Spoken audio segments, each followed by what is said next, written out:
എല്ലാവർക്കും ബോട്ടണി ഗുരുവിൻ്റെ പുതിയൊരു വീഡിയോയിലേക്ക് സ്വാഗതം. ഇന്ന് നമ്മൾ നോക്കാൻ പോകുന്നത് +1 ബയോളജിയിലെ ചാപ്റ്റർ 11 ട്രാൻസ്പോർട്ട് ഇൻ പ്ലാന്റ്സ് ബോട്ടണിയിലാണ്. അപ്പം നമ്മൾ അതിനെ ഒരു പാർട്ടായിട്ട് ഡിസ്കസ് ചെയ്യാൻ പോകണം. അപ്പോൾ ഇത് ട്രാൻസ്പോർട്ട് ഇൻ പ്ലാന്റ്സ് എന്ന ചാപ്റ്ററിലെ 1ാം ഭാഗമാണെന്ന് ഡിസ്കസ് ചെയ്യാൻ പോകുന്നത്. അപ്പോൾ ഞാൻ അരവിന്ദ് എസ്. അപ്പോൾ നമുക്ക് പാഠത്തിലേക്ക് പോകാം.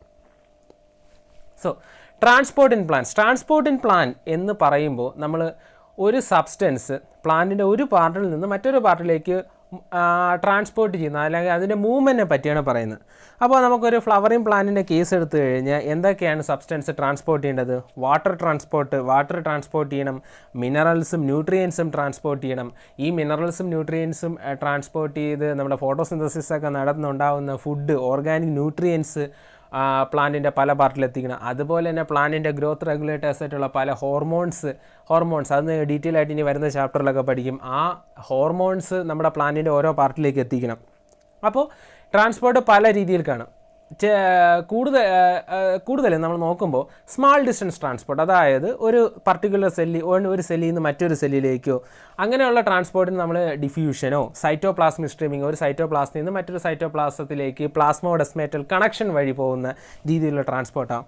അല്ലെങ്കിൽ ലോങ്ങർ ഡിസ്റ്റൻസ് റൂട്ടിൽ നിന്ന് സ്റ്റെമ്മിൻ്റെ ടിപ്പിലേക്ക്, അങ്ങനെയുള്ള ലോങ്ങർ ഡിസ്റ്റൻസ് ട്രാൻസ്പോർട്ടായിരിക്കും. ലോങ്ങർ ഡിസ്റ്റൻസ് ട്രാൻസ്പോർട്ടിനെ നമ്മൾ ട്രാൻസ്ലൊക്കേഷൻ എന്നും പറയും. ഈ ലോങ്ങർ ഡിസ്റ്റൻസ് ട്രാൻസ്പോർട്ട് നടക്കുന്നത് കൂടുതലും നമ്മൾ പഠിച്ചിട്ടുള്ള 6th ചാപ്റ്റർ എല്ലാവരും വീണ്ടും ഒന്ന് റിവൈസ് ചെയ്തെടുക്കുക. 6th ചാപ്റ്ററിൽ നമ്മൾ സൈലത്തെയും ഫ്ലോയത്തെയും കുറിച്ച് പഠിച്ചു. അപ്പോൾ അതുവഴിയാണ് ലോങ് ഡിസ്റ്റൻസ് ട്രാൻസ്പോർട്ട് അല്ലെങ്കിൽ ട്രാൻസ്ലൊക്കേഷൻ നടക്കുന്നത്. സൈലം വഴി വാട്ടർ ആൻഡ് മിനറൽസും, ഫ്ലോയം വഴി ഫുഡ് മെറ്റീരിയൽസും. അപ്പോൾ ആ ഒരു ട്രാൻസ്ലൊക്കേഷൻ എന്ന് പറയും. അപ്പോൾ നമ്മൾ ഇന്ന് എങ്ങനെയാണ് നമ്മുടെ പ്ലാന്റിൽ ട്രാൻസ്പോർട്ട് നടക്കുന്നത്, ഏതൊക്കെ മെത്തേഡ്, ഏതൊക്കെ രീതിയിലാണ് ഇത് നടക്കുന്നത്, അതിൻ്റെ മീൻസ് എന്താണ്, അതിൻ്റെ മെത്തേഡ്സ് എന്താണ്, അതിൻ്റെ മെക്കാനിസം എങ്ങനെയാണ്, അങ്ങനെയുള്ള കാര്യങ്ങളാണ് ഈ ചാപ്റ്ററിൽ ഡീറ്റെയിൽഡായിട്ട് നമ്മൾ നോക്കാൻ പോകുന്നത്. ഇതൊരു ജസ്റ്റ് ഒരു നമ്മുടെ ഈ ഒരു ചാപ്റ്ററിൽ എന്താണ് നമ്മൾ ഉദ്ദേശിക്കുന്നത്, ഇപ്പോൾ എന്താണ് നമ്മൾ പഠിക്കേണ്ടത്, എന്താണ് എക്സാം പോയിൻ്റ് ഓഫ് വ്യൂ വഴി പഠിക്കേണ്ടതെന്നാണ് നമ്മളിപ്പോൾ ഇത്രയും പറഞ്ഞത്. ഇനി നമുക്ക് അതിൻ്റെ ഡീറ്റെയിലേക്ക് പോവാം. First, means of transport. അതിൽ ഡിഫ്യൂഷൻ. എന്താണ് diffusion? Movement by diffusion is passive, may be from one part of the cell to other or from cell to cell. പാസീവായിട്ടുള്ള മൂവ്മെൻറ്റിനെയാണ് നമ്മൾ ഡിഫ്യൂഷൻ എന്ന് പറയുന്നത്. യൂഷ്വലി എങ്ങനെയായിരിക്കും? വളരെ ഒരു ഷോർട്ട് ഡിസ്റ്റൻസ് ട്രാൻസ്പോർട്ടാണ്. യൂഷ്വലി ഒരു സെല്ലിൻ്റെ ഒരു പാർട്ടിൽ നിന്ന് മറ്റൊരു പാർട്ടിലേക്ക്, അല്ലെങ്കിൽ ഒരു സെല്ലിൽ നിന്ന് മറ്റൊരു സെല്ലിലേക്ക്, അല്ലെങ്കിൽ ഒരു ചെറിയ ദൂരത്തേക്ക്. ഉദാഹരണത്തിന് നമ്മളങ്ങനെ ഒരു ചെറിയ ദൂരം എന്ന് പറയുമ്പോൾ inner cellular spaces of leaf to outside.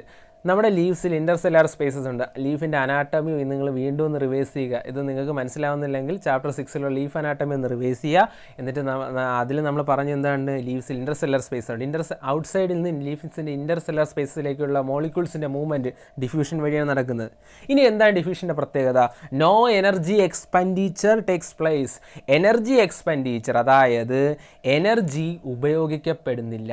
Energy ഉപയോഗിക്കാതെ ട്രാൻസ്പോർട്ട് ചെയ്യാൻ സഹായിക്കും. അതാണ് ഡിഫ്യൂഷൻ്റെ പ്രത്യേകത. ഡിഫ്യൂഷൻ മോളിക്യൂൾസ് ഇതിനൊരു പ്രത്യേക ഒരു ഓർഡർലി മാനർ എന്നുള്ള റാൻഡമായിട്ട് റാൻഡമായിട്ടാണ് നടക്കുന്നത്. അത് മാത്രമല്ല എവിടെ നിന്നാണ്? From the region of higher concentration. എവിടെയാണോ കോൺസെൻട്രേഷൻ കൂടുതലുള്ളത്, ഹയർ കോൺസെൻട്രേഷനിൽ നിന്ന് ലോവർ കോൺസെൻട്രേഷനുള്ള ഏരിയയിലേക്ക്. ഡിഫ്യൂഷൻ വളരെ സ്ലോ പ്രോസസ്സാണ്, വളരെ പതുക്കെ നടക്കുന്ന പ്രോസസ്സാണ്. അതുമാത്രമല്ല not depend on living system. Living സിസ്റ്റത്തിനെ ഡിപ്പെൻഡ് ചെയ്തിട്ടില്ല. ഫോർ എക്സാമ്പിൾ, നോർമലി നമ്മുടെ ഫോട്ടോസിന്തസിസ് സമയത്ത് CO2 ഉള്ളിലേക്ക് വരണം. അത് നോർമൽ ഡിഫ്യൂഷൻ വഴിയാണ് നടക്കുന്നത്. നോർമൽ ഡിഫ്യൂഷൻ അത് അവിടുത്തെ ആ സമയത്തുള്ള അറ്റ്മോസ്ഫിയറിക് ഫാക്ടേഴ്സിനെ ഡിപ്പെൻഡ് ചെയ്യുന്നു. അതൊരു നമ്മുടെ ബയോളജിക്കൽ സിസ്റ്റത്തിനെ ഡിപ്പെൻഡ് ചെയ്യുന്നത്, അതായത് നമ്മുടെ ലിവിങ് സിസ്റ്റത്തിനെ ഡിപ്പെൻഡ് ചെയ്യുന്നില്ല. ഡിഫ്യൂഷൻ റേറ്റ് എങ്ങനെയൊക്കെ മാറ്റപ്പെടാം? ഡിഫ്യൂഷൻ കൺട്രോൾ ചെയ്യുക, അല്ലെങ്കിൽ ഡിഫ്യൂഷൻ്റെ റേറ്റ് കൂടുകയും കുറയാനും സാധ്യതയുണ്ട്. അത് ഏതൊക്കെ ഫാക്ടേഴ്സിൻ്റെ അടിസ്ഥാനത്തിലാണ്? ഈ ഫാക്ടേഴ്സിൻ്റെ അടിസ്ഥാനത്തിൽ, ഉദാഹരണത്തിന് ഗ്രേഡിയൻ്റ് ഓഫ് കോൺസെൻട്രേഷൻ, അതായത് ഹയർ കോൺസെൻട്രേഷൻ ഉണ്ടെങ്കിൽ ഔട്ട്സൈഡിൽ ഹയർ കോൺസെൻട്രേഷൻ ആണെങ്കിൽ ലോവർ കോൺസെൻട്രേഷനിലേക്ക് മൂവ്മെൻറ്റ് നടക്കത്തുള്ളൂ. അതുപോലെ തന്നെ മെംബ്രെയിൻ പെർമിയബിലിറ്റി, ഈ മൂവ്മെൻറ്റ് നടക്കുന്ന ഈ മോളിക്യൂൾസ്, ഡിഫ്യൂഷൻ നടന്ന് പോകേണ്ട മോളിക്യൂൾസ്, ഡിഫ്യൂസ് ചെയ്തു പോകേണ്ട മോളിക്യൂൾസ് അത് ഡിഫ്യൂസ് ചെയ്ത് പോകേണ്ട മോളിക്കുലർ ആ ഒരു മെംബ്രെയിൻ, ആ മെംബ്രെയിൻ്റെ പെർമിയബിലിറ്റി, ആ മെംബ്രെയിൻ എത്രത്തോളം പെർമിയബിൾ ആണ്, എത്രത്തോളം സെലക്റ്റീവ് ആണ്, അതൊക്കെ ബാധിച്ചിരിക്കും. അതുപോലെ ടെമ്പറേച്ചർ ഇമ്പോർട്ടൻറ്റ് ഫാക്ടറാണ്. അതുപോലെ തന്നെ ഏറ്റവും ഇമ്പോർട്ടൻ്റ് ആയിട്ടൊരു ഫാക്ടറാണ് പ്രഷറും. ഈ എല്ലാ ഫാക്ടറിനെ അടിസ്ഥാനപ്പെടുത്തിയിരിക്കും നമ്മൾ ഡിഫ്യൂഷൻ്റെ റേറ്റ്. ഈ ഫാക്ടറുകളെല്ലാം ഡിഫ്യൂഷന് അനുകൂലമാണെങ്കിൽ നമ്മുടെ ഡിഫ്യൂഷൻ്റെ റേറ്റ് ഇൻക്രീസ് ചെയ്യും. ഈ ഫാക്ടറുകൾ നമ്മൾ ഡിഫ്യൂഷൻ്റെ റേറ്റിന് അനുകൂലമല്ലെങ്കിൽ ഡിഫ്യൂഷൻ ഡിക്രീസ് ചെയ്യും. അതുകൊണ്ട് തന്നെ നമ്മൾ എപ്പോഴും ചെയ്തത് ഡിഫ്യൂഷൻ എന്ന് വെച്ചാൽ ഏറ്റവും സിംപ്ലസ്റ്റ് ആയിട്ടുള്ള ട്രാൻസ്പോർട്ടാണ്. Energy expenditure, important point, energy expenditure അവിടെ നടക്കുന്നില്ല. അതുമാത്രമല്ല dependent on concentration gradient, permeability of membrane, temperature and pressure. ഇതാണ് ഡിഫ്യൂഷനെ കുറിച്ച് പറയാനുള്ളത്. ഇനി ഡിഫ്യൂഷൻ കഴിഞ്ഞാൽ അടുത്ത മീൻസ് ഓഫ് ട്രാൻസ്പോർട്ടാണ് ഫെസിലിറ്റേറ്റഡ് ഡിഫ്യൂഷൻ. ഫെസിലിറ്റേറ്റഡ് ഡിഫ്യൂഷൻ നമ്മുടെ ഡിഫ്യൂഷൻ പോലത്തെയാണ്. The diffusion rate depend on size of molecule. നമ്മുടെ മോളിക്യൂൾസിൻ്റെ സൈസ് അനുസരിച്ച് ഇവിടെ ഡിഫ്യൂഷൻ റേറ്റിനെ ഡിറ്റർമിൻ ചെയ്യുന്ന ഒരു ഫാക്ടറും കൊണ്ടുണ്ട്, സൈസ്. അത് മാത്രമല്ല സ്മാളർ സബ്സ്റ്റൻസ്, നമുക്കറിയാം ചെറിയ സബ്സ്റ്റൻസ് പെട്ടെന്ന് ഡിഫ്യൂസ് ചെയ്യും. അതുമാത്രമല്ല നമ്മുടെ മെംബ്രെയിൻ, നമ്മുടെ ഏതൊരു മെംബ്രെയിൻ ആയാലും, നമ്മുടെ പ്ലാസ്മ മെംബ്രെയിൻ, നമ്മൾ പ്ലാസ്മ മെംബ്രെയിൻ ഫോർ എക്സാമ്പിളായിട്ട് എടുത്തു കഴിഞ്ഞാൽ പ്ലാസ്മ മെംബ്രെയിൻ നിർമ്മിച്ചിരിക്കുന്നത് ലിപ്പിഡ്സ് കൊണ്ടാണ്. സോ ലിപ്പിഡ്സിൽ സോലുബിൾ ആയിട്ടുള്ള അല്ലെങ്കിൽ ലിപ്പിഡ് ലവിങ് ആയിട്ടുള്ള കോമ്പൗണ്ടുകൾ പെട്ടെന്ന് ഡിഫ്യൂസ് ചെയ്തു പോകും. എന്നാൽ നമ്മുടെ ഹൈഡ്രോഫിലിക് ആയിട്ടുള്ള, അതായത് വാട്ടർ ലവിങ് മോളിക്യൂൾസിന് ഇങ്ങനെയുള്ള മെംബ്രെയിൻ വഴി ട്രാൻസ്പോർട്ടേഷൻ നടക്കാം. പക്ഷേ ആ മോളിക്യൂൾസ് നമ്മുടെ ബോഡിയിലുള്ള അല്ലെങ്കിൽ ആ സെല്ലിനുള്ള വൈറ്റൽ ഫംഗ്ഷൻ ആവശ്യമുള്ള മോളിക്യൂൾസ് ആയിരിക്കും. പക്ഷേ അതിന് ഈസിലി ആയിട്ട് പോകാൻ സാധിക്കത്തില്ല. അപ്പോൾ എന്ത് ചെയ്യും, അവിടെയാണ് നമ്മുടെ മെംബ്രെയിനിൽ പ്രോട്ടീൻസ് ഉണ്ട്. നമ്മുടെ ഒരു പ്ലാസ്മ അല്ലെങ്കിൽ ഒരു മെംബ്രെയിനിൽ ലിപ്പിഡ്സ് മാത്രമല്ല, ഇടയ്ക്ക് പ്രോട്ടീൻസുകളും കൂടെയുണ്ട്. ഈ പ്രോട്ടീൻസ് എന്ത് ചെയ്യും, ഈ മോളിക്യൂൾസിനെ ഔട്ട്സൈഡിൽ നിന്ന് ഇൻസൈഡിലേക്ക് കൊണ്ടുപോകാൻ സഹായിക്കും. അപ്പോൾ ഈ ഫെസിലിറ്റേറ്റഡ് ഡിഫ്യൂഷൻ എന്ന് പറഞ്ഞാൽ ഡിഫ്യൂഷൻ തന്നെയാണ്, but it takes place with the help of carrier പ്രോട്ടീൻസിൻ്റെ സഹായത്തോടെ ഡിഫ്യൂഷൻ നടക്കുകയാണെങ്കിൽ വിത്തൗട്ട് എക്സ്പെൻഡിച്ചർ ഓഫ് എനർജി, അതായത് എനർജിയുടെ എക്സ്പെൻഡിച്ചർ ഇല്ലാതെ കാരിയർ മോളിക്യൂളിൻ്റെ സഹായത്തോടെ ഹയർ കോൺസെൻട്രേഷനിൽ നിന്ന് ലോവർ കോൺസെൻട്രേഷനിലേക്ക് ഉള്ള മോളിക്യൂൾസിൻ്റെ മൂവ്മെൻറ്റിനെയാണ് നമ്മൾ ഫെസിലിറ്റേറ്റഡ് ഡിഫ്യൂഷൻ, അതിനെ നമ്മൾ പറയുന്ന പേരാണ് ഫെസിലിറ്റേറ്റഡ് ഡിഫ്യൂഷനിൽ സബ്സ്റ്റൻസ് മൂവ് ചെയ്യാൻ എന്ത് വേണ്ട, ATP അല്ലെങ്കിൽ നമ്മുടെ എനർജിയെ കറൻസിയായ ATPയുടെ എക്സ്പെൻഡിച്ചർ വേണ്ട. അതുമാത്രമല്ല നമ്മുടെ ഈ ഒരു ഹയർ കോൺസെൻട്രേഷനിൽ ലോവർ കോൺസെൻട്രേഷനിൽ ആണ് നമ്മളെ ഡിഫ്യൂഷൻ പോലെയാണ് ട്രാൻസ്പോർട്ട് സംഭവിക്കുന്നതെങ്കിലും ഈ ട്രാൻസ്പോർട്ട് റേറ്റിന് ഒരു സാച്ചുറേഷൻ പോയിൻ്റാണ്. സാച്ചുറേഷൻ പോയിൻ്റ് എന്ന് പറഞ്ഞാൽ ഒരു മെംബ്രെയിനിൽ ഒരു പർട്ടിക്കുലർ എമൗണ്ട് കാരിയർ പ്രോട്ടീൻ ഉണ്ടെന്ന് നമ്മൾ കൺസിഡർ ചെയ്യുക. ജസ്റ്റ് ഒരു നമ്മുടെ ഇപ്പോൾ ഉള്ള ഈ പാസ് ചെയ്ത് പോകുന്നിടത്ത് ഒരു 10 കാരിയർ പ്രോട്ടീൻ ഉണ്ടെന്ന് വിചാരിക്കുക. ഈ 10 കാരിയർ പ്രോട്ടീനിലേക്ക് മോളിക്യൂൾസ് ഒന്ന് അറ്റാച്ച് ചെയ്യണം. അപ്പോൾ അവിടെ ആ ഒരു സാച്ചുറേഷൻ പോയിൻ്റ് എന്ന് പറയും. ആ സാച്ചുറേഷൻ പോയിൻ്റ് ആയെന്ന് വെച്ച് കഴിഞ്ഞാൽ ഇനി ഈ മോളിക്യൂൾസ് 10 പ്രോട്ടീൻ മോളിക്യൂൾ 10 കാരിയർ പ്രോട്ടീനിൽ വന്ന് അറ്റാച്ച് ചെയ്ത മോളിക്യൂൾസ് ഡിഫ്യൂസ് ചെയ്ത് ഉള്ളിലേക്ക് പോയതിന് ശേഷം മാത്രമേ വീണ്ടും കുറച്ച് മോളിക്യൂൾസ് ഡിഫ്യൂസ് ചെയ്ത് അകത്തേക്ക് കയറാൻ സാധിക്കുകയുള്ളൂ. അപ്പോൾ എന്താണ്, അത് അതിൻ്റെ സാച്ചുറേഷൻ പോയിൻ്റാണ്. അപ്പോൾ എന്ത് ചെയ്യുക, നമ്മുടെ protein transporting rate reaches A maximum. എപ്പോഴാണ് മാക്സിമം? എല്ലാ കാരിയർ പ്രോട്ടീൻ യൂസ്ഡ് ആകുമ്പോഴാണ് ഒരു മാക്സിമം ആവുന്ന ആ ഒരു പോയിൻ്റ് നമ്മൾ സാച്ചുറേഷൻ പോയിൻ്റ് എന്ന് പറയും. അതുമാത്രമല്ല ഫെസിലിറ്റേറ്റഡ് ഡിഫ്യൂഷൻ സെലക്റ്റീവാണ്. അതായത് ആ കാരിയർ പ്രോട്ടീൻ വളരെ സെലക്റ്റീവാണ്. ആ കാരിയർ പ്രോട്ടീൻ ഒരു പർട്ടിക്കുലർ ടൈപ്പ് മോളിക്യൂൾസിനെ മാത്രമേ ഉള്ളിലേക്ക് കടത്തുകയുള്ളൂ. അങ്ങനെയുള്ള മോളിക്യൂൾസിനെ മാത്രമേ ഉള്ളിലേക്ക് കടന്നു പോകാൻ പറ്റുള്ളൂ. ബാക്കിയുള്ളവ ഔട്ട് സൈഡിൽ നിൽക്കും.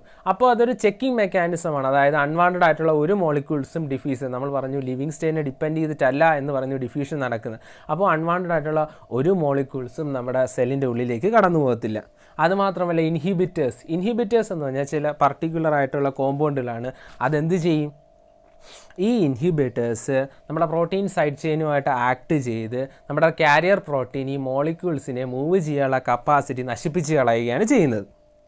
ഇനി protein form channels in membrane for molecules to pass through. Protein എങ്ങനെയാണ്, ഈ കാരിയർ പ്രോട്ടീൻ എങ്ങനെയാണ് ഈ മോളിക്യൂൾസിനെ കൊണ്ടുവന്നത്? അവരൊരു ചാനൽ ഉണ്ടാക്കുക, ഒരു പാത്വേ, ഒരു നോർമൽ ഒരു പാത്വേയിൽ ഒരു ബ്രിഡ്ജ് എന്ന് പറയുമ്പോൾ ഒരു പാത്വേ ഉണ്ടാക്കും. ഈ പാത്വേയിലൂടെയാണ് മോളിക്യൂൾസ് പോവേണ്ടത്. ഇത് ചിലത് ഓപ്പൺ ആണ്, ചില പാത്വേസ് ഓപ്പൺ ആണ്. അത് ഡിപ്പെൻഡ് ഓൺ ഏത് പാത്വേ ഏത് കാരിയർ പ്രോട്ടീൻസ് ഡിപ്പെൻഡ് ചെയ്തിരിക്കും. ചിലത് ഓപ്പൺ ആയിരിക്കും, ചിലത് കൺട്രോൾഡ് ആയിരിക്കും, ചിലത് വളരെ വലുതായിരിക്കും. അങ്ങനെയുള്ള കാരിയർ മോളിക്യൂൾ പല ടൈപ്പ്, ഒന്നിൽ കൂടുതൽ വെറൈറ്റി മോളിക്യൂൾസ് ക്രോസ് ചെയ്യും. ദെൻ ഈ protein, the porins are protein that form huge pores in outer membrane. ഈ പ്രോട്ടീൻ നമുക്കൊരു എക്സാമ്പിൾ പറഞ്ഞാൽ പോറിൻ ഇങ്ങനെയുള്ള പ്രോട്ടീനാണ് ഹ്യൂജ് പോർസ്, അതായത് പ്ലാസ്റ്റിഡ്സിൻ്റെയും മൈറ്റോകോൺട്രിയ, ബാക്ടീരിയ ഇങ്ങനെയുള്ള നമ്മൾ ഓർഗാനിസത്തിൻ്റെ ഔട്ടർ മെമ്പറൈനിൽ കാണുന്ന പ്രോട്ടീൻസിനെയാണ് പോറിൻ എന്ന് പറയുന്നത്. ഇവ എന്ത് ചെയ്യുന്നു? സ്മാൾ പ്രോട്ടീൻ മോളിക്യൂൾസിനെ പാസ് ചെയ്യാൻ സഹായിക്കുന്നു. ഇനി നമ്മൾ വാട്ടറിൻ്റെ മൂവ്മെൻറ്റ് സഹായിക്കുന്ന ഒരു ടൈപ്പ് പ്രോട്ടീൻ മോളിക്യൂൾസാണ് പോറിൻസ്. അപ്പോൾ ഒരു വാട്ടർ ചാനൽ എങ്ങനെയാണ് ഉണ്ടാകുന്നതെന്ന് വെച്ചാൽ 8 ഡിഫറെൻറ്റ് ടൈപ്പ് പോറിൻസ് ചേർന്നാണ് നമ്മളൊരു വാട്ടർ ചാനൽ ഉണ്ടാകുന്നത്. ഇനി carrier transport protein hello diffusion only. ചില കാരിയർ പ്രോട്ടീൻ, ഈ കാരിയർ പ്രോട്ടീൻ ഈ ഫെസിലിറ്റേഡ് ഡിഫ്യൂഷനിൽ തന്നെ പലതരത്തിലുണ്ട്. ഉദാഹരണം നമുക്ക് സിമ്പോർട്ട് നോക്കാം. എങ്ങനെയാണ് സിമ്പോർട്ട് എങ്ങനെ നടക്കുകയുള്ളൂ? സിമ്പോർട്ടിൽ നടക്കുന്നതെന്ന് വെച്ച് കഴിഞ്ഞാൽ 2 ടൈപ്പ് മോളിക്യൂളായിരിക്കും അതുവഴി പാസ് ചെയ്ത് പോകുന്നത്. അത് ഏത് ഡയറക്ഷനിലായിരിക്കും? സെയിം ഡയറക്ഷനിലായിരിക്കും. ഇനി ആൻറ്റിപോർട്ട് ഉണ്ട്. ഒരു മോളിക്യൂൾ അകത്തേക്ക് പോകുമ്പോൾ മറ്റൊരു മോളിക്യൂൾ ഓപ്പോസിറ്റ് വെളിയിൽ പുറത്തേക്കും പോകും. അങ്ങനെയുള്ള സിസ്റ്റത്തിനെ നമ്മൾ ആൻറ്റിപോർട്ട് എന്ന് പറയും. ഇനി യൂണിപോർട്ട് എന്ന് പറയും. ഒരു ടൈപ്പ്, ആ ഒരു particular carrier protein 1 type of മോളിക്യൂൾസിനെ മാത്രമേ അതിൻ്റെ ഉള്ളിലൂടെ പാസ് ചെയ്ത് പോകാൻ അനുവദിക്കത്തുള്ളൂ. ഫെസിലിറ്റേഡ് ഡിഫ്യൂഷൻ. ഇതൊരു മെംബ്രെയിനാണ്. നമ്മൾ കാണുന്ന ആ ഒരു പിങ്ക് കളറിലുള്ളത് നമ്മുടെ കാരിയർ പ്രോട്ടീനാണ്. ആ കാരിയർ പ്രോട്ടീനിൽ ഒരു പോറുണ്ട്. പോറിലൂടെ നല്ല ഓപ്പൺ ആയിട്ടുള്ള ചാനൽസ് ഉണ്ട്. അപ്പോൾ ഔട്ടർ സൈഡ് ഓഫ് ദ സെല്ലിലാണ് നമുക്ക് വേണ്ട മോളിക്യൂൾസ് ഇരിക്കുന്നത്. അതിന് നേരിട്ട് മെംബ്രെയിൻ വഴി ഡിഫ്യൂസ് ചെയ്ത് പോകാൻ പറ്റത്തില്ല. അതിന് പകരം എന്ത് ചെയ്യും? ഫെസിലിറ്റേഡ് ഡിഫ്യൂഷൻ വഴി, ചാനൽ വഴി അകത്തേക്ക് ട്രാൻസ്പോർട്ട് ചെയ്ത് പോകും. ഇനി നമ്മൾ 3 ടൈപ്പ് പറഞ്ഞു. യൂണിപോർട്ട് എന്ന് പറഞ്ഞാൽ ഒരു പർട്ടിക്കുലർ ടൈപ്പ് മോളിക്യൂൾസിനെ മാത്രമേ ഉള്ളിലേക്ക് കടത്തി വിടത്തുള്ളൂ. ആൻറ്റിപോർട്ട് എന്ന് പറഞ്ഞാൽ എ എന്ന് പറഞ്ഞൊരു മോളിക്യൂൾ ഉള്ളിലേക്ക് പോകുമ്പോൾ ബി എന്ന് പറഞ്ഞ മോളിക്യൂൾ ഓപ്പോസിറ്റ് വരും. അങ്ങനെ വന്നാൽ മാത്രമേ ട്രാൻസ്പോർട്ട് നടക്കത്തുള്ളൂ. സിമ്പോർട്ട് എന്ന് പറഞ്ഞാൽ എയും ബിയും സെയിം ഡയറക്ഷനിൽ ഉള്ളിലേക്ക് പോകും. ഇനി നമ്മൾ ഡിഫ്യൂഷൻ പറഞ്ഞു, ഫെസിലിറ്റേഡ് ഡിഫ്യൂഷൻ പറഞ്ഞു. ഇനി ആക്റ്റീവ് ട്രാൻസ്പോർട്ട് എന്ന് പറഞ്ഞാൽ active transport use energy to pump molecule against concentration gradient.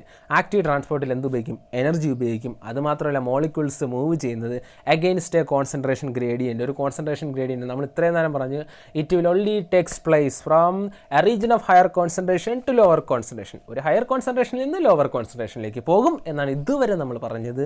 പക്ഷേ ഈ ഒരു മെത്തേഡിൽ, ഈ ഒരു ടൈപ്പ് ട്രാൻസ്പോർട്ട് മെക്കാനിസത്തിൽ it is against the concentration gradient. Concentration gradient അതിനൊരു വിഷയമല്ല. കോൺസെൻട്രേഷൻ ഗ്രേഡിയൻറ്റിന് എതിരായിട്ടാണ് ഇവരുടെ മൂവ്മെൻറ്റ് നടക്കുന്നത്. ആക്റ്റീവ് ട്രാൻസ്പോർട്ടും ക്യാരി ഔട്ട് ചെയ്യുന്നത് മെംബ്രെയിൻ ബൗണ്ട്, അതായത് മെംബ്രെയിനിൽ ബൗണ്ട് ചെയ്തിരിക്കുന്ന കാരിയർ പ്രോട്ടീനുകളാണ്.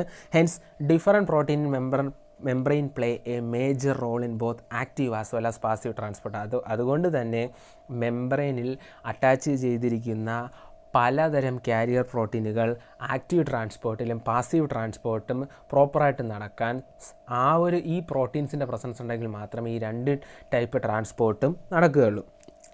Pumps are protein. നമ്മൾ ഈ പമ്പ് എന്ന് പറയുന്നതാണ്. പമ്പുകൾ എന്ന് പറയുന്നത് പ്രോട്ടീനുകൾ തന്നെയാണ്. That use energy. അതെന്ത് ചെയ്യും? ATP നിന്ന് എനർജി യൂട്ടിലൈസ് ചെയ്ത് സബ്സ്റ്റൻസിനെ മെംബ്രെയിൻ്റെ അകത്തേക്ക്, സെൽ മെംബ്രെയിൻ വഴി അകത്തേക്ക് കൊണ്ടുവരും. Pumps can transport substance from low concentration to high concentration. പംപ്സിന് എങ്ങനെയാണ് ഇപ്പോൾ ട്രാൻസ്പോർട്ട് ചെയ്യുന്നത്? ലോ കോൺസെൻട്രേഷനിൽ നിന്ന് ഹൈ കോൺസെൻട്രേഷൻ ഏരിയയിലേക്ക് ട്രാൻസ്പോർട്ട് ചെയ്യാൻ പറ്റും. അതുകൊണ്ട് തന്നെ ഇതിൻ്റെ മറ്റൊരു പേരും കൂടെ പറയും. അത് ആക്റ്റീവ് ട്രാൻസ്പോർട്ടിന് നമ്മൾ മറ്റൊരു പേരും കൂടെ പറയും, അപ്പ് ഹിൽ ട്രാൻസ്പോർട്ട്. അതായത് ഒരു കുന്നിൻ്റെ മുകളിലേക്ക്, അതായത് ഹൈ കോൺസെൻട്രേഷൻ ലോ കോൺസെൻട്രേഷൻ എന്നാണ് നമ്മൾ മറ്റ് 2 ഡിഫ്യൂഷനിലും ഫെസിലിറ്റേഡ് ഡിഫ്യൂഷനിൽ പറയുന്നത്. ഫെസിലിറ്റേഡ് ഡിഫ്യൂഷൻ്റെ ഒരു പ്രത്യേകത കാരിയർ പ്രോട്ടീൻ വരും. ഇവിടെ നടക്കുന്നതെന്ന് വെച്ച് കഴിഞ്ഞാൽ അപ്പ് ഹിൽ ട്രാൻസ്പോർട്ടേഷൻ, അതായത് ഒരു ലോ കോൺസെൻട്രേഷൻ ആയിട്ടുള്ള ഒരു ഏരിയയിൽ നിന്ന് ഹൈ കോൺസെൻട്രേഷനുള്ള ഏരിയയിലേക്ക് മെറ്റീരിയൽസ് ട്രാൻസ്പോർട്ട് ചെയ്യുകയാണ്. Transport rate reaches A maximum when all transporters are being used. Transport rate എപ്പോഴാണോ മാക്സിമം ആവുന്നത്, നമ്മളെ ഫെസിലിറ്റേറ്റഡ് ഡിഫ്യൂഷനിൽ പറഞ്ഞ സെയിം പ്രോപ്പർട്ടി എപ്പോഴാണോ എല്ലാ പ്രോട്ടീൻ ക്യാരിയേഴ്സും യൂസ് ആവുന്നത് അപ്പോൾ സാച്ചുറേറ്റഡ് ആവും. സാച്ചുറേറ്റഡ് എന്ന് വെച്ചാൽ അതാണ് ആ മാക്സിമം റേറ്റ്. അതിൽ കൂടുതൽ റേറ്റിൽ ട്രാൻസ്പോർട്ട് ചെയ്യാൻ സാധിക്കത്തില്ല. Like enzyme, the carrier protein is very specific. എൻസൈമുകളെന്ന് പറഞ്ഞാൽ ബയോളജിക്കൽ കാറ്റലിസ്റ്റാണ്. അതായത് നമ്മുടെ ബോഡിയിൽ എന്ത് റിയാക്ഷൻ നടക്കുന്നെങ്കിലും എൻസൈംസിൻ്റെ പ്രസൻസ് ആണ്. പക്ഷേ ബയോളജിക്കൽ എൻസൈംസിൻ്റെ പ്രത്യേകത എന്ന് വെച്ച് കഴിഞ്ഞാൽ ഒരു എൻസൈം ഒരു പർട്ടിക്കുലർ റിയാക്ഷനിൽ മാത്രമേ പങ്കെടുക്കത്തുള്ളൂ. വേറെ ആ പർട്ടിക്കുലർ റിയാക്ഷൻ മാത്രമേ കാറ്റലൈസ് ചെയ്യത്തുള്ളൂ. അത് വളരെ സ്പെസിഫിക്കാണ്. ആ ഒരു റിയാക്ഷനിലുള്ള സബ്സ്ട്രേറ്റുകൾ, ആ റിയാക്ഷനിൽ പങ്കെടുക്കുന്ന പദാർത്ഥങ്ങൾ ഏതാണോ അതിനെ സ്പെസിഫൈ ചെയ്ത് അതിൽ മാത്രമേ ആക്ട് ചെയ്യൂ. അതുപോലെ തന്നെയാണ് കാരിയർ പ്രോട്ടീനും. ആ കാരിയർ പ്രോട്ടീൻ എന്ത് മെറ്റീരിയലാണോ ട്രാൻസ്പോർട്ട് ചെയ്യുന്നത്, അതൊരു സിംഗിൾ മെറ്റീരിയലാവും, നമ്മൾ ഫെസിലിറ്റി ഡിഫ്യൂഷനിൽ യൂണിപോർട്ടിൽ പറഞ്ഞില്ല, അല്ലെങ്കിൽ ഒന്നിലധികം മെറ്റീരിയൽസ് ആവാം. അത് സ്പെസിഫിക് ആയിരിക്കും. ആ പർട്ടിക്കുലർ സബ്സ്റ്റൻസ് മാത്രമേ ആ കാരിയർ പ്രോട്ടീൻ ക്യാരി ചെയ്തുകൊണ്ട് പോകുള്ളൂ.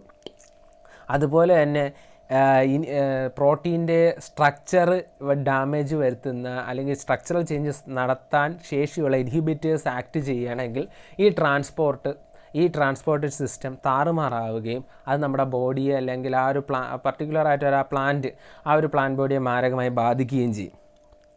ഇനി ഈ 3 ട്രാൻസ്പോർട്ടിൻ്റെ കമ്പാരിസൺ, ഇത് നിങ്ങളുടെ ടെക്സ്റ്റിൽ കൊടുത്തിട്ടുള്ള ടേബിൾ 11.1 ആ കമ്പാരിസൺ തന്നെയാണ് നോക്കുന്നത്. അപ്പോൾ നമുക്ക് ഓരോന്നിൻ്റെ പ്രോപ്പർട്ടിക്കും ഇതിൽ നമ്മൾ ഫസ്റ്റ് പഠിച്ചു ഡിഫ്യൂഷൻ അല്ലെങ്കിൽ simple diffusion, second facilitated transport. നമ്മൾ 3 മീൻസ് ഓഫ് ട്രാൻസ്പോർട്ടാണ് പഠിച്ചത്: simple diffusion, facilitated diffusion and active transport. ഒന്നാമത്തെ property, require special membrane protein. Special membrane പ്രോട്ടീൻ്റെ ആവശ്യമുണ്ടോ സിമ്പിൾ ഡിഫ്യൂഷന്? ഇല്ല. പക്ഷേ ഫെസിലിറ്റേറ്റഡ് ട്രാൻസ്പോർട്ടിന് ആവശ്യമുണ്ടോ? യെസ്, മെംബ്രെയിൻ പ്രോട്ടീൻ ആവശ്യമാണ്. ആക്റ്റീവ് ട്രാൻസ്പോർട്ടിനും ആവശ്യമാണ്. ഹൈലി സെലക്റ്റീവ് ആണോ? ഹൈലി സെലക്റ്റീവ് അല്ല. ഒരു കോൺസെൻട്രേഷൻ ഗ്രേഡിയൻ്റ് ഉണ്ടെങ്കിൽ അങ്ങനെ ഒരു സെലക്റ്റീവ്നെസ് ഇല്ല. പക്ഷേ ഫെസിലിറ്റേറ്റഡ് ട്രാൻസ്പോർട്ടിൽ ഹൈലി സെലക്റ്റീവ് അല്ലേ? കാരിയർ പ്രോട്ടീൻ പർട്ടിക്കുലർ മോളിക്യൂളും ആയിട്ട് ഏതാണോ അതുമായിട്ട് അത് സെലക്റ്റീവ് ആയിട്ടുള്ളൊരു മോളിക്യൂൾ അത് മാത്രമേ ട്രാൻസ്പോർട്ട് ചെയ്യുള്ളൂ. ആക്റ്റീവ് ട്രാൻസ്പോർട്ടിൻ്റെ കാര്യം പറയേണ്ടതില്ല. ഇനി ട്രാൻസ്പോർട്ട് സാച്ചുറേറ്റ് ആകുമോ? ട്രാൻസ്പോർട്ട് സാച്ചുറേഷൻ നടക്കത്തില്ല. പക്ഷേ ഫെസിലിറ്റേറ്റഡ് ട്രാൻസ്പോർട്ടിൽ നടക്കും. എന്തുകൊണ്ട്? കാരിയർ പ്രോട്ടീൻ എല്ലാം 10 നമ്മൾ പറഞ്ഞ എക്സാമ്പിൾ തന്നെ ആലോചിച്ചാൽ മതി. 10 കാരിയർ പ്രോട്ടീൻ ഉണ്ട്. 10ഉം ഇപ്പോൾ 10ലും നമുക്ക് ട്രാൻസ്പോർട്ടിൻ്റെ മോളിക്യൂളൊന്ന് അറ്റാച്ച് ചെയ്തു. അപ്പം മാക്സിമം ഒരു സമയം 10 മോളിക്യൂൾസേ ഉള്ളിലേക്ക് പോകത്തുള്ളൂ, അതിൽ കൂടുതൽ പോകത്തില്ല. അതാണ് അതിൻ്റെ സാച്ചുറേഷൻ പോയിൻറ്റ്. ആക്റ്റീവ് ട്രാൻസ്പോർട്ടിലും അതാണ്. ഇനി അപ്ഹിൽ ട്രാൻസ്പോർട്ടാണോ? അല്ല. സിമ്പിൾ ഡിഫ്യൂഷനിലും അല്ല, അതുപോലെ തന്നെ ഫെസിലിറ്റേറ്റഡ് ഡിഫ്യൂഷനിലും അപ്ഹിൽ ട്രാൻസ്പോർട്ടല്ല. പക്ഷേ ആക്റ്റീവ് ട്രാൻസ്പോർട്ട് അപ്ഹിൽ ട്രാൻസ്പോർട്ടാണ്. ലോ കോൺസെൻട്രേഷൻ നിന്ന് ഹൈ കോൺസെൻട്രേഷനിലേക്കാണ് പോകുന്നത്. Require A T P energy simple ഡിഫ്യൂഷന് ആവശ്യമില്ല, ഫെസിലിറ്റേറ്റഡ് ട്രാൻസ്പോർട്ടിന് ആവശ്യമില്ല, ആക്റ്റീവ് ട്രാൻസ്പോർട്ടിന് എനർജി ആവശ്യമുണ്ട്. അപ്പോൾ നിങ്ങൾ ഈ 3 മീൻസ് ഓഫ് ട്രാൻസ്പോർട്ട് പഠിക്കുമ്പോൾ ഈ ഒരു കൺസെപ്റ്റ്, എന്താണ് ഡിഫ്യൂഷൻ, എന്താണ് ഫെസിലിറ്റേറ്റഡ് ഡിഫ്യൂഷൻ, എന്താണ് ആക്റ്റീവ് ട്രാൻസ്പോർട്ട്, ഇതെങ്ങനെ നടക്കും, ഇതിന് ഏതൊക്കെ കാര്യങ്ങൾ ബാധിക്കും, ഇതിൻ്റെ എന്താണ് സാച്ചുറേഷൻ, ഈ ഇത്രയും 4 പോയിന്റ് നിങ്ങൾ ഡീറ്റെയിൽ ആയിട്ട് മനസ്സിൽ ചിന്തിച്ച് വയ്ക്കുക. ഈ ടേബിൾ ഉപയോഗിച്ച് കൺഫ്യൂസ് ചെയ്യിക്കരുത്. കൺഫ്യൂസ് ചെയ്ത് അങ്ങോട്ടും ഇങ്ങോട്ടും തിരിഞ്ഞു പോയാൽ നിങ്ങളുടെ മാർക്ക് നഷ്ടപ്പെടാനുള്ള ചാൻസാണ്. അപ്പോൾ ട്രാൻസ്പോർട്ടിൻ പ്ലാന്റിൻ്റെ നമ്മളൊരു ബേസിക്സ് ആണ്, അതായത് നമ്മളതിൻ്റെ ഒരു ബേസിക്സ്. അപ്പോൾ ഈ ഒരു ബേസിക് ആയിട്ടുള്ള ഈ ഒരു പോർഷൻ എല്ലാവരും വളരെ കൃത്യമായിട്ട് നോക്കുക, നന്നായിട്ട് പ്രിപ്പയർ ചെയ്ത് പോവുക. അപ്പോൾ ഇനി ഇതിൻ്റെ ബാക്കി ഭാഗം നമുക്ക് പിന്നെ ഡിസ്കസ് ചെയ്യാം. അപ്പോൾ ചാനൽ എല്ലാവരും മറക്കാൻ സബ്സ്ക്രൈബ് ചെയ്യുക, ലൈക്ക് ചെയ്യുക, ഷെയർ ചെയ്യുക, പിന്നെ സബ്സ്ക്രൈബ് ചെയ്യുമ്പോൾ ബെൽ ബട്ടണും കൂടെ എനേബിൾ ചെയ്ത് ഓളിടുക. അപ്പോൾ നോട്ടിഫിക്കേഷൻ അപ്പം തന്നെ കിട്ടും. പിന്നെ എന്തെങ്കിലും ഡൗട്ടോ സജഷനോ എന്തെങ്കിലും ഉണ്ടെങ്കിൽ നിങ്ങൾ എന്ത് ചെയ്യുക, ജസ്റ്റ് ആ കമൻറ്റ് ബോക്സിൽ കമൻറ്റ് ചെയ്യുക. ഞാൻ മാക്സിമം നിങ്ങൾക്ക് ആൻസർ തരാൻ ശ്രമിക്കാം. അപ്പോൾ നമുക്ക് അടുത്ത പാർട്ട് ക്ലാസ്സുമായിട്ട് വീണ്ടും കാണാം. അതുവരേക്കും താങ്ക് യു.